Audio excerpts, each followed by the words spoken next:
a wonderful place and a wonderful organization, and I am honored to be here to share a luncheon and a program with you. I'm going to talk about life as a work of art and art as a work of life. That's my theme today. When I was a little girl, I loved to draw, and I also loved to daydream.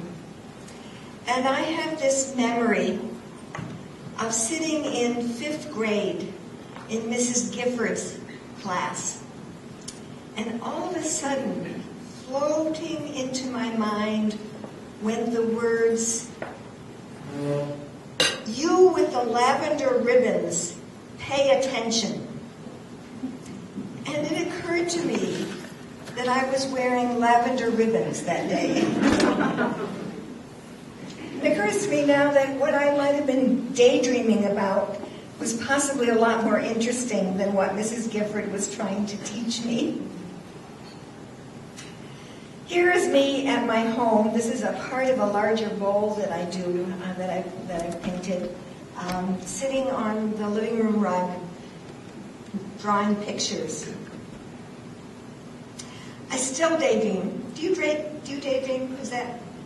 I daydream when I'm walking my dog, and I daydream when I'm taking a shower, and I have lots of ideas when I daydream. I figure out problems in my writing or in my art. So it's my plan as I get older and older to do even more daydreaming.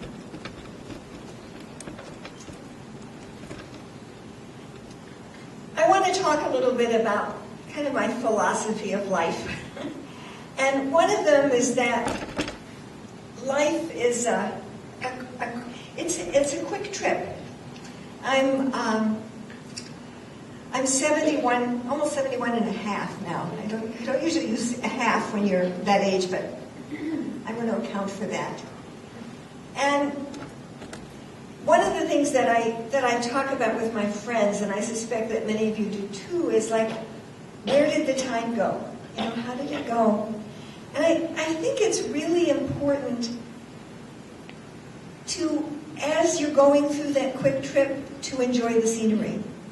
To really look, to really feel, to really be aware, because it is quick. And this is what we have, this time that we have. And I'll talk about that a little bit more as we go along. I want to talk about creativity, just some observations on creativity within a group that is obviously very creative. And especially looking at all these wonderful examples of some of your creativity, as well as working at the Arboretum, which is a really amazing, amazing resource in this community. I'm going to talk about making our lives a work of art, and I mean this in a very broad and not specific sense. One of the things that always strikes me is that creativity is everywhere. It's part of who we are as humans. If you look at cave paintings from a million years ago, people had a need to be creative. And I don't know why, but it's part of what makes us human. It's part of what makes us different from other creatures in this world. And there's an enormous diversity in creativity. Creativity is not the same thing as art. It's also something that, and I'm going to talk about this a little bit, that creativity is an active verb. You do creativity. And then maybe it's a little bit opposite from my talking about daydreaming. But daydreaming is for me, it's part of my creativity. It's part of my generation of ideas. And there's no age limit on creativity. One of the things that I've become increasingly aware of is that creativity gets better as you get older. because it grows on top of what you already know and what you've already done. And that's sort of, it's opposite to things that you've heard. Now, there's some fields where, people reach their creative peaks in early ages. Art is not one of those fields. You can be a great artist when you're 90 years old. You can be a great thinker when you're 90 years old. And you can be creative in lots of ways that relate to your maturity. I want to give you an example from a book by Gene Cohen. Gene Cohen was this really amazing gerontologist who worked on creativity in later life. And he begins his book by telling a story about his father-in-law. And you'll be able to relate to this particularly today.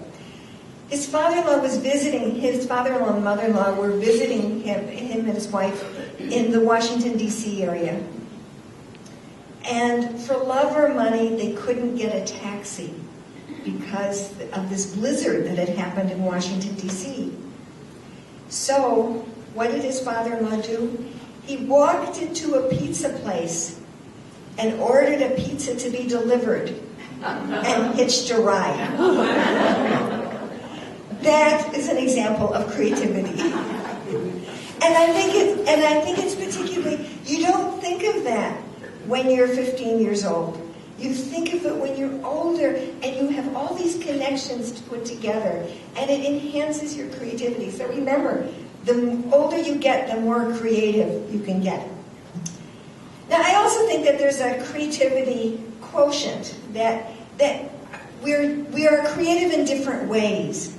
So, I just went to a wonderful concert on Sunday night. It was at the university, at McPhail, Center for the Arts. A friend of ours is in this group called Sonamento. It was just wonderful. It was something that just transported me to another plane. And it was a good thing that I wasn't one of the singers, because that's not my thing. And if you heard me sing, you would understand why. But some other people maybe can't draw, or they can't, so there are differences. And I also know that to some degree, creativity grows in trees, on family trees. My brother was an artist. My aunt was an artist. My niece and nephew are wonderful artists. So there is something about innate talent, but you can have that talent and not use it. So it's both an active verb, and it is a part of what you're really good at. And you don't have to be good at everything. You just have to be creative in the way that's just you. And the final point I want to make about creativity, and I think this is a really important one, is that creativity is catchy. Think about who you spend your time with and who you hang out with. If you're with other creative people, it stimulates you and it pushes you to use your skills and abilities and to push yourself to do more and more. If you're with people who are complaining all the time, and I can't do this and I can't do that, it's like you're drowning in the opposite. So the creativity is catchy is part of it as well.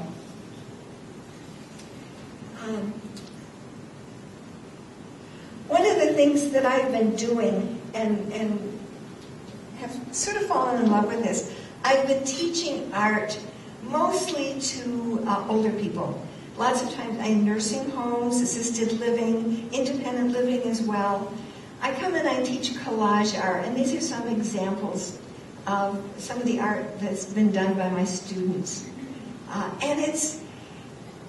There are lots of people who don't try it, who don't want to try it, but there are lots of people who discover that they can create something that they never knew that they could create. And it's been a joy to be able to do this with groups of people. I want to tell you a little bit about my life upside down, inside out, and backwards. I had kind of a backwards career as an artist. I started my art career when I was just about 60. And I know that's late to start, but I've been doing art before before that. It was a point in life, and this is exactly what happened. My husband, my dear husband, and I were on a vacation in Colorado. We refer to this as the worst vacation ever. Here we were initially in Denver, and we went out. We were visiting my nephew and his wife, and we went out for this fancy dinner, and we had a dessert called Death by Chocolate. I couldn't make that up. Then afterwards, we went for a walk, and my husband had a heart attack, and we didn't know it. We were just walking up a hill, and we thought, 2 PhDs, we thought he had altitude sickness. So we left. The next morning, we took a drive into Aspen. I made him drive on the mountain roads because I was scared to drive on the mountain. In the meantime, he can barely walk. He's having trouble breathing. We go for a hike. And then we decide to see a clinic, and he decides to walk to the clinic so he can see if he can get those symptoms again. And then they did an EKG, and they said, "How long have you had this abnormality in your heart?" He said, "What abnormality?" And they called an ambulance, sent him to the hospital in Aspen, and then sent him by helicopter to back to Colorado, to the University of Colorado, where he had triple bypass. Meantime, I drove the car back and met him. So he's actually doing extremely well. He since then has biked the length of the Mississippi River. His doctor said, "Exercise or die." And he says, "Okay," and he's really been great. But having, I don't know how many of you have had an incident like that, but you have something like that, and it makes you think about, well, what am I going to do with the time that I have left? And I had been doing art on the side. As the lady said, I was doing sketching in meetings and disrupting many meetings by the sketches I would do. I would doodle, I would make sketches of everybody sitting around the table, and then all of a sudden somebody would notice it and they'd start passing the sketches around some seminar. So I was doing art on the side, but I decided I needed to do it much more. I needed to really focus on it because it had been my passion on the side. And it was like, I said to myself, how old do I have to be to follow my dream? Because I had thought about studying art when I was 30 and was going back to graduate school, decided I could make a living as a sociologist, and did for 25 years. So I'm never too late. I also have, over the years, done sketches while I'm traveling. So I bring a sketch pad with me, and these are different sketches. These are some more recent ones. And then, when I started my art career, I was looking at different kinds of media to work with, and by accident, a friend of mine showed me this decoupage technique on glass, and it kind of developed, and I started painting upside down, inside out, and backwards on glass. First, I was getting pieces from Goodwill, clear glass from Goodwill, and then I had some work in a gallery, and this woman introduced me to a glass blower, and then I met a couple other glass blowers, and now mostly I work with hand-blown glass. And literally, I just made it up as I went along. Since then, I've seen glass painting in China, which is amazing, but I never studied that. This was just what I made up.